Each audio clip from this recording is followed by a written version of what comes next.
오늘 1월 4일 첫째 주일, 오늘 주님께서 저와 여러분들에게 주시는 말씀을 나누도록 하겠습니다.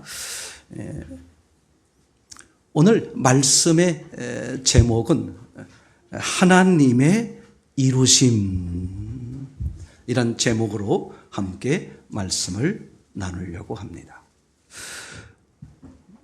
오늘 이야기는 하나님의 이루심에 대한 이야기인데, 먼저 하나님께서 사람들을 향해서 하늘에서 이루어 놓으신 것들이 있어요. 자, 첫 번째, 하늘에서 이루심, 즉 우리를 향한 하나님의 계획을 보자는 거예요. 에베소서 1장 4절에서 6절까지 말씀을 보게 되면 4절을 요약하면 이렇게 말할 수 있습니다. 우리를 흠없고 거룩하게 하시겠다. 한마디로 말하면 뭐예요? 하나님이 사람들을 향해 뭘 세웠다? 계획을 세웠다, 이런 말이죠. 뭐 하게 하시겠다고요? 여러분들을 흠없고 거룩하게. 아니 목사님, 흠없고 거룩하게 한다는 게 뭐예요? 아주 간단해요. 복잡하게 생각할 거 아무것도 없습니다. 하나님처럼. 누구처럼? 하나님처럼. 완전한 능력, 완전한 자유, 완전한 안식, 완전한 기쁨, 완전한 평안. 그러니까 하나님이 누리고 계시는 그 모든 것들을 어떻게 한다? 누리게 하겠다.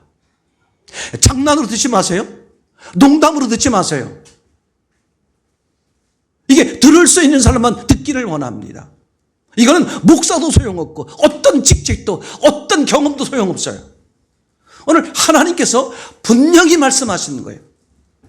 우리를 만들기 전에, 세상을 만들기 전에 이미 하나님이 설계, 계획하셨어요.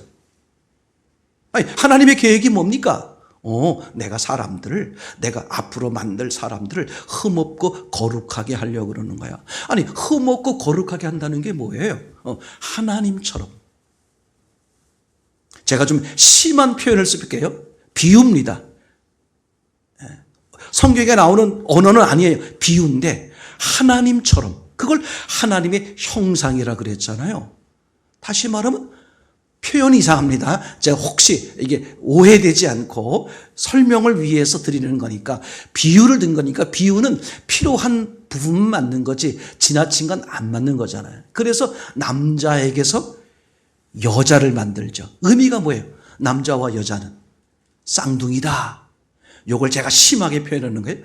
하나님이 나를 하나님의 형상으로 만들었어요. 그럼 하나님의 계획은 뭐다? 하나님의 쌍둥이를 만드는 거다. 그러니까 하나님이 누리고 있는, 가지고 있는 모든 것들을 누리게 하겠다. 아멘. 자, 5절입니다. 1장 5절에 보면 어떻게 되어 있습니까? 그것을 예수 그리스도를 통해서 어떻게 하셨다? 자녀를 삼으신 것이다. 그러니까 흠없고 거룩하게 하기 위해서 하나님이 하신 게 뭐다? 자녀를 삼으신 것이다. 즉 하나님이 하늘에서 계획한 것을 어떻게 돼? 예수 그리스도를 보내서 성취하셨다, 이런 말이죠.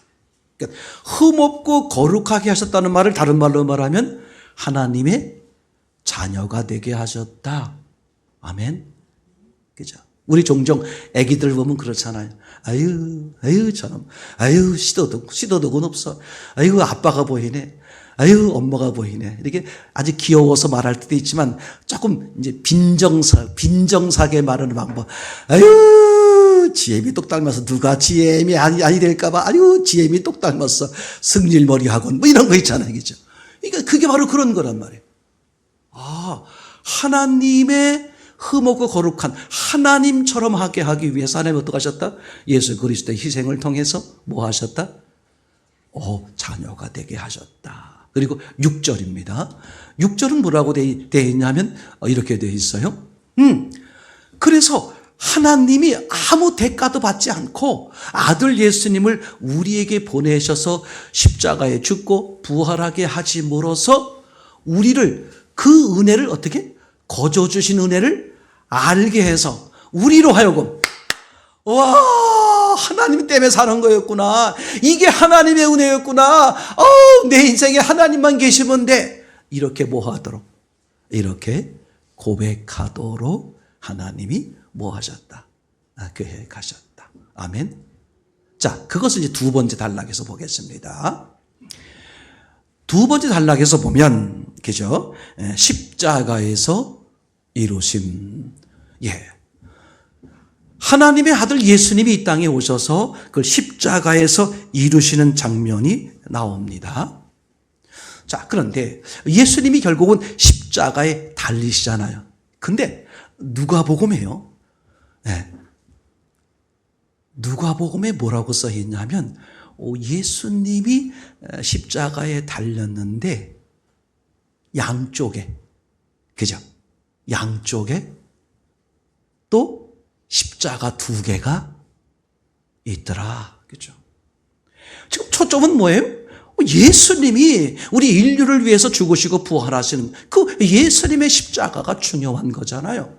근데 그 성경에 뭐라고 써 있어요? 누가복음 23장 33절에 있는 이야기인데 예수님 양옆에 뭐가 있더라? 십자가 두 개가 있더라.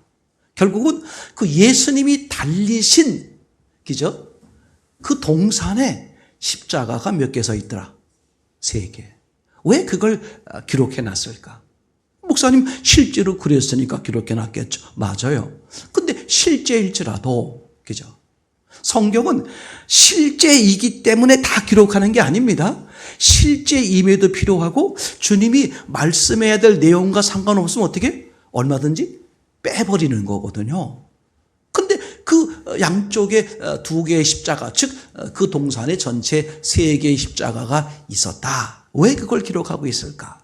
그래서 그것을 그렇게 기록하신 하나님의 뜻을 유추해 볼 때, 아하, 하나님의 아들 예수님이 이 땅에 오셔서 십자가를 지셨긴 지셨는데 3개의 의미의 십자가를 지신 것이구나. 이렇게 알 수 있죠. 그때 첫 번째 십자가가 어떤 십자가다? 인자 십자가. 무슨 십자가요? 인자. 예. 요한복음 5장에 보면 예수님이 이 땅에 오셔서 하나님이신데 인간으로 오셔서 십자가를 지시는 거예요. 다시 말하면 하나님이 인간으로 태어나시는 거예요. 전능자가, 창조주가 어디에? 피조물로 태어나시는 거예요. 그걸 인자라고 말할 수 있죠. 그러니까 하나님 입장에선 하나님이 인간으로 태어나시는 거니까 하나님 입장에서는 어때요? 그게 십자가란 말이죠. 즉 예수님의 탄생이 하나님의 입장에서 보면 십자가예요. 누구를 위해서? 사람, 나를 위해서. 그죠? 그런 의미에서 이 인자 십자가가 하나님이 지신 첫 번째 십자가라고 말할 수 있죠. 그리고 두 번째 십자가. 아니, 하나님이 피조물의 모습, 인간으로 오신 것까지는 좋아. 그렇지만 하나님이시지만 인간으로 태어나더라도 어디 태어났으면 좋았을 뻔했을까? 왕궁의 왕자. 베들레헴이 아니라 어디로요? 예루살렘 왕궁의 왕자로 태어나도 누가 말할 사람 아무도 없어요. 왜? 하나님이 인간으로 오신 것만 해도 황송한데 인간 중에서 가장 높은 왕궁의 왕자로 태어나도 누가 시비 걸 사람 없을 것 같은데 베들레헴, 야, 그런 촌구석에 무슨 뭐가 있겠어, 그죠? 그것도 어디? 사람들이 주무시는 집이 아니라 짐승이 있는 마구간, 그리고 어디에 누웠어? 그죠? 요람, 아기가 눕는 아주 아름답고 포근한 요람이 아니라 밥통에 누워있는 그 모습, 그죠? 뿐만 아니라, 그죠? 그분이 이제 하나님이신데 오셔서 이제 공생애를 시작하시는데 제자들을 좀 모았어요. 근데 제자들을 모아놓고 보니까 다 뭐야? 일자무식이야. 그 시대, 그 당시 그 지역의 사회성으로 말하면 다 질 떨어지는 사람들이 대부분이야. 오죽하면 야, 저 베드로 저거 뭐 글자도 모르는, 아유 저거 뭐? 나사렛 예수? 아니 제가 언제 저렇게 똑똑했어? 제 학교도 안 들어가 봤는데 유치원도 안 나왔어. 아니 서울대 아니라 하버드 대학 나오고 예를 들어서 최고의 학문과 최고의 자리에서 그렇게 살고 했다고 하더라도 하나님이 인간으로 오신, 그죠?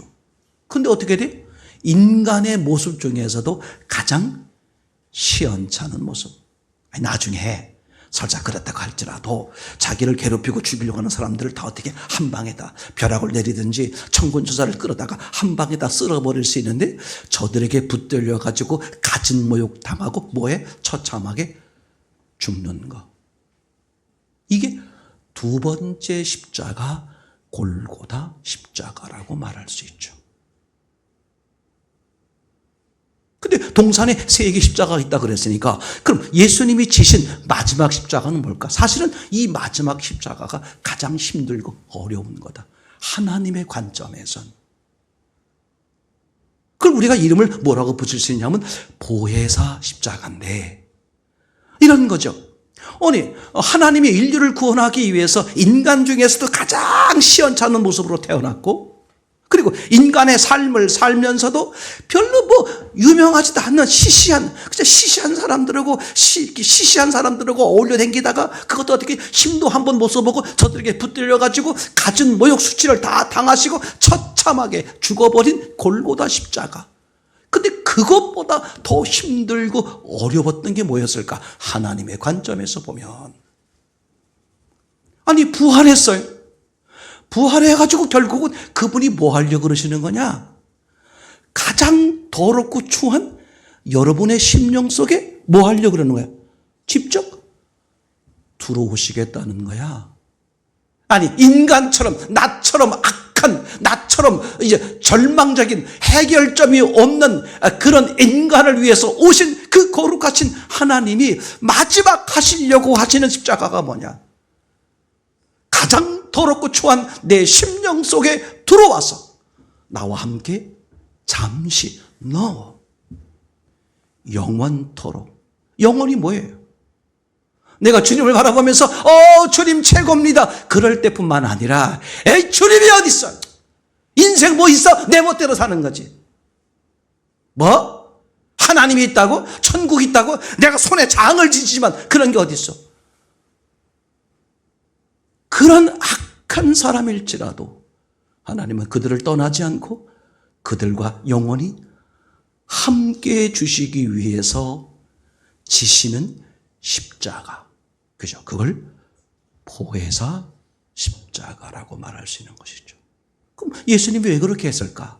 하나님이 하늘에서 계획해 놓은 흠없고 거룩한 사람이 되게 하기 위해서 오늘 하나님이신 예수님이 갖은 모욕 수치를 다 당하시면서 마지막 남은 피 한 방울까지 다 흘리시고 그 하늘에서 이루신 하나님의 계획을 성취하기 위해서. 아멘. 예수님이 십자가에 처참하게 죽으심으로 인해서, 그죠? 가장 더럽고 추한 심령, 내 심령 속에 찾아와 나와 함께 영원히 계심으로써 흠없고 거룩하게 하신 하나님의 계획이 완성되는 거잖아요.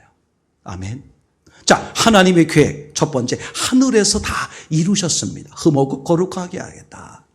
그리고 두 번째, 십자가에서 이루신 예수 그리스도를 통해서 다 그게 뭐가 되게 하셨어요? 그 계획이 성취가 되게 하셨어요. 자, 그러면 마지막 세 번째,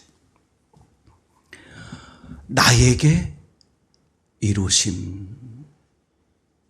자, 하늘에서 하늘에서 하나님의 계획을 다 이루시고, 그리고 예수 그리스도를 통해서 하나님이 하실 수 있는 모든 것들을 다 뭐 하셨어요? 성취하셨어요. 근데 문제는 뭘까? 정작 누구는 몰라. 나만 모르는 거야. 나만 모르는 거야. 하나님은 나를 사랑하셔서, 그죠? 나를 사랑하셔서 내가 처참하게 죽어 영원한 형벌에 빠지는 것을 뻔히 아시면서 견딜 수가 없었기 때문에 하나님이 스스로 계획하시고 결정하셔서, 그죠? 한 분으로 말하면 하나님이 계획하시고 하나님이 그것을 이루기 위해서 이 땅에 내 앞에 꾸벅꾸벅 찾아와 주셔서 나를 위해서 기죠, 죽으시고 부활하셔서, 그리고 내 속에 들어와 나와 영원히 살아주시는 그 계획을, 그것을 하나님 쪽에서 완벽히 성취해 놓으셨는데, 그 놀라운 사랑의 사실을 누구만 모르더라? 나만 모르는 거야. 당신만 모르는 거야. 잘 들으세요? 그래서 하나님이 하신 게 뭐냐? 2026년이 있는 거야. 혼란이 있는 거야. 두려움이 있는 거야. 근심이 있는 거야. 걱정이 있게 하는 거야. 한마디로 말하면 뭐가 있는 거야? 고난이 있게 한 거야. 우리의 일생을 통해서. 여러분 잘 들으세요. 우리의 일생이라는 게, 그죠? 어린 시절 뭘 알아요? 뭐가 좀 있다고 하더라도 부모가 다 커버하든지, 그죠? 나이가 들면요, 점점 인지 능력이 떨어져. 뭘 알아? 여러분, 지금이야, 지금. 여러분, 지금이야, 지금. 하나님은 여러분의 인생을 통해서 그 하나님이 여러분들을 위해서 계획하시고 성취하신 그 모든 것들을 뭐가 해야 돼? 알게 해야 돼. 왜? 우리 모르니까. 그래서 하나님은 그 하나님의 놀라운 사랑과 놀라운 은혜와 놀라운 성취해 놓은 그 은혜들을 알게 하기 위해서 우리를 뭐 하는 거예요? 똑똑 놓고 하는 거야. 계자. 얘들아, 얘야,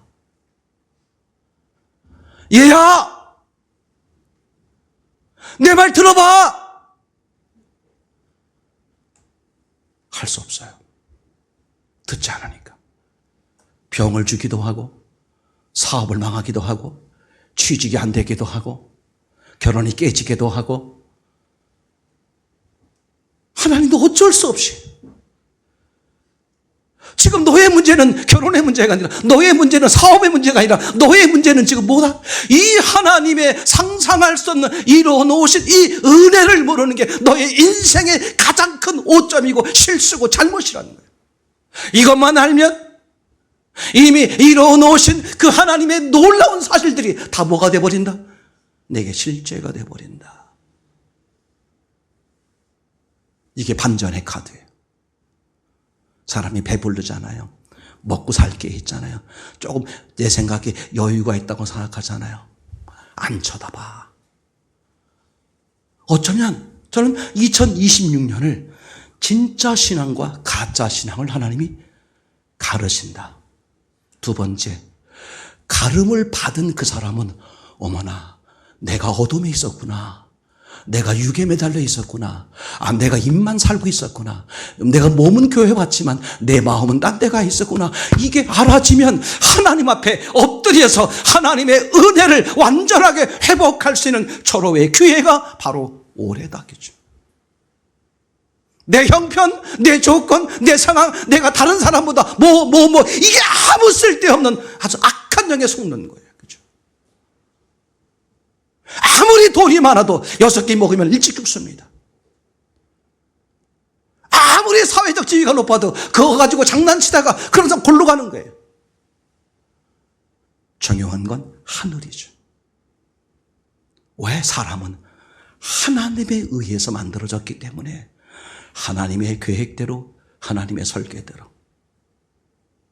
광고 시간에 말씀드렸습니다만 신도리코 맞나? 신림동 아니고 신도리코 맞죠? 예, 복사하기 문제가 생겼어. 아까 그분하고 저하고 얘기 나누면서 뭘 찾았느냐? 전문가를 찾읍시다. 그 신도리코 AS를 부릅시다. 그래요. 사람의 문제는 누굴 불러야 돼? 하나님을 부르게 하기 위해서 하나님이 뭐 하시는 거예요? 고난을 허락하시는 거야. 다른 쪽 보지 마세요. 내 인생에 왜 이럴까? 왜 난 이렇게 불행할까? 왜 힘들고 왜 이럴까? 아니. 하나님이 얼마나 사랑하시면 당신을 건드리겠어. 여러분 기억하세요? 내가 좀 잘 나갑니까? 나 아무 걱정 없어요. 직장 튼튼하고 나 아무 걱정 없어요? 100% 속는 거예요. 하나님은요, 그거 관심 없어. 왜? 네가 잠깐 살다가 지옥 가는 거 그거 원치 않아. 네가 영원한 생명, 영원한 삶, 영원한 하나님이 계획하신, 하나님이 이뤄놓으신 흠없고 거룩한 하나님의 자녀로서 완전한 자유, 완전한 안식, 완전한 기쁨, 완전한 평안을 완전하게 누리게 하게 하기는 게 하나님의 계획이란, 하나님의 성취란 말이죠. 근데 그걸 누구만 모른다고? 지금 떠들고 있는, 딴 생각하고 있는 여러분만 모르는 거야. 그걸 알게 하려니까. 알게 하려니까. 운서봐. 딴 데 쳐다보겠어. 운서봐. 딴 데 쳐다보겠어. 할 수 없어. 하나님이 한방 치기도 하고 넘어뜨리기도 하고 자빠지기도 하고. 난 산 넘어 산이야. 왜 산 넘어 산일까? 하나님의 계획이야. 하나님의 손길이야. 네가 산을 넘어도 딴짓하고 있으니 또 산을 넘게 하는 거야. 그래도 딴짓하고 있으니 또 산을 넘게 하는 거야. 그래서 어디를 보라고? 하늘을 보라고. 하나님을 보라고. 그건 사랑이에요. 저주가 아닙니다. 내 인생이 불행한 게 아니라 내 인생에 진짜 완전한 행복을 주시기 위한 하나님의 거룩한 손길이라는 거죠. 하늘을 보세요. 여러분, 바보 같은 거예요. 삶의 문제가 막 생기잖아요.